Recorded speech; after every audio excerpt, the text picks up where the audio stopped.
In 2014, a group of researchers in Japan hooked Neymar up to an MRI machine while he played football. They expected to see his brain firing like fireworks, like any other football players they tested. Constant decision-making, endless calculation, but that's not what happened. Instead, his brain went quiet, almost too quiet, for a normal player. And that's when they realized this was the secret. Neymar wasn't overthinking. His body was moving faster than conscious thought. Every touch, every dribble, it was automatic. Like his brain and body were synced in a way most players never experience. This state has a name, flow.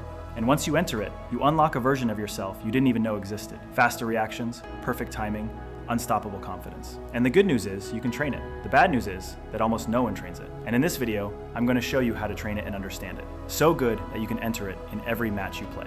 By the end of this video, I'm going to share with you the secret to access it on demand, anytime. To go in a flow state willingly, first you got to understand what it is. Most players think being in the zone just means playing well. It's not. Flow is a measurable state your brain enters when you perform at your absolute peak without forcing it. It's when you're fully locked in, but not tense. Your brain stops commentating on every move, should I pass? Or what if I lose it? And instead, your body reacts faster than you can think. In flow, your awareness expands.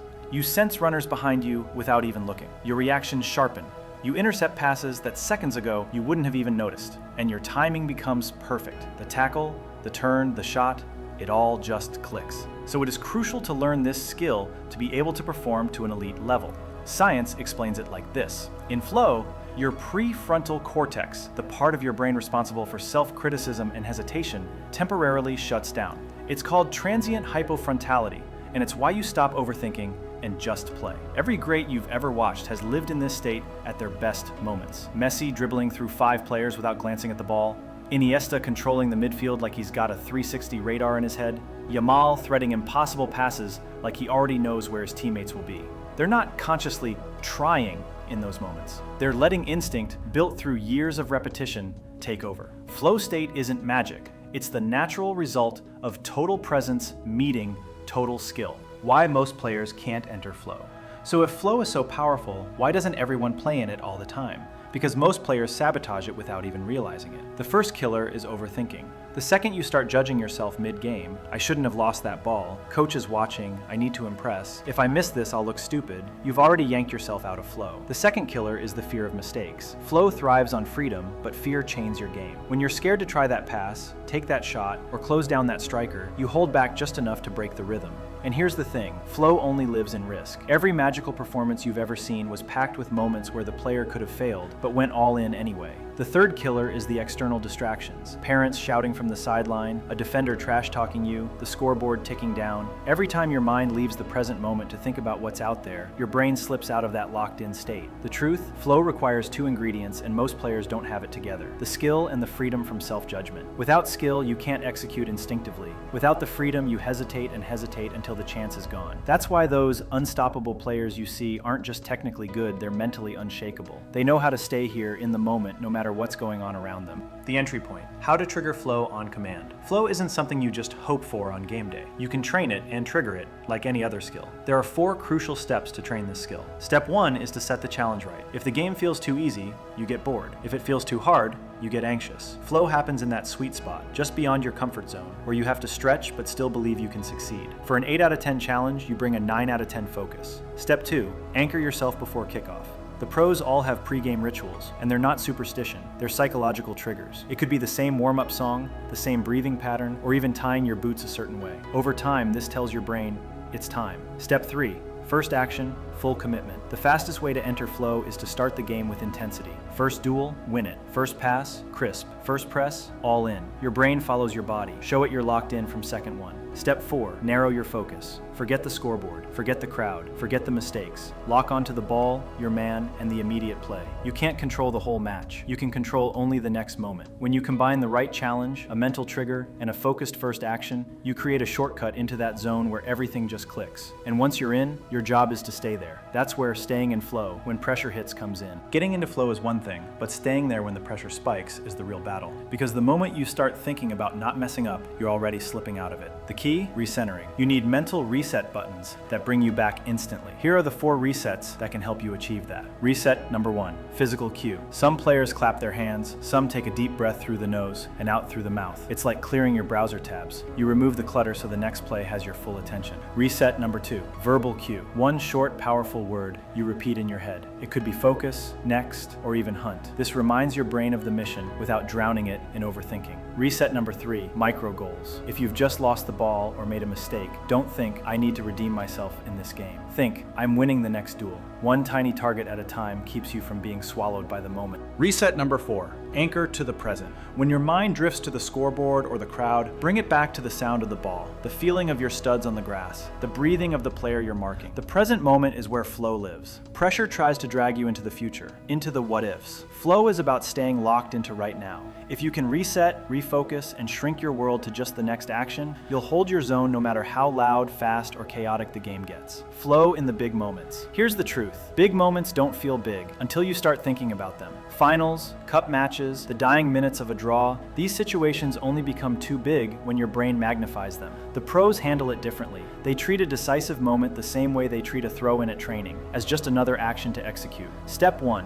normalize the stage. In your mind, strip away the noise, the cameras, the expectations. When you're on the pitch, it's not a crowd of thousands. It's just grass, ball, opponents, and teammates. The same game you've played your whole life. Step 2, pre-live it. Before the game, visualize the exact pressure moments you'll face. Picture yourself scoring the winner, making that last-ditch tackle, calmly sending a penalty into the corner. When you've lived the moment in your head, it stops feeling hard when it actually arrives. Step 3, anchor to process, not outcome. If you think I have to score or I'll let everyone down, you're choking yourself before you act. Instead, focus on first touch, body shape, strike cleanly. Process creates performance. Pressure crushes it. Step 4, stay connected to the flow cues. Remember physical cue, verbal cue, micro goal. These are lifelines when the weight of the game tries to drag you under. Big moments aren't for special players. They're for players who treat them as ordinary. When you can shrink the moment down to the same size as every other play, you'll start delivering when everyone else freezes. Flow killers you must avoid. You can train all the mental tricks in the world, but if you keep these habits alive, they'll rip you out of the zone before you even realize it. Flow killer number 1, overanalysis mid-game. Thinking has its place, but not when the ball's in play. If you're constantly running through scenarios in your head, should I pass, should I dribble, what if I lose it? You're already late. By the time you decide, the window is already gone. Flow killer number 2, chasing the perfect play. Perfectionism is a silent trap. When you think every touch, every pass, every shot must be flawless, you'll start hesitating. Football rewards speed and decisiveness, not hesitation dressed up as being careful. Flow killer number 3, overreacting to mistakes. You lose the ball, you miss a tackle, your brain screams, "Fix it now!" That desperation pulls you out of position, burns energy, and kills your composure. Instead, learn to mentally reset instantly.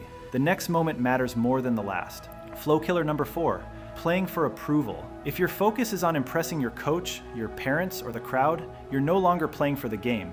You're performing for people. And when you play for people, you start second-guessing yourself, and you'll start showboating. When I was 15, I loved nutmegging players, which was a great feeling back then. But when I fail a nutmeg and lose the ball, my confidence goes with it, and next time I get the ball, I'm not trying to make up the last mistake by trying it again or try to do a useless skill when I can just pass to my teammates. I did these to get an ego boost, and this is a very bad habit. Focus on having fun and play for the game. The rest will follow.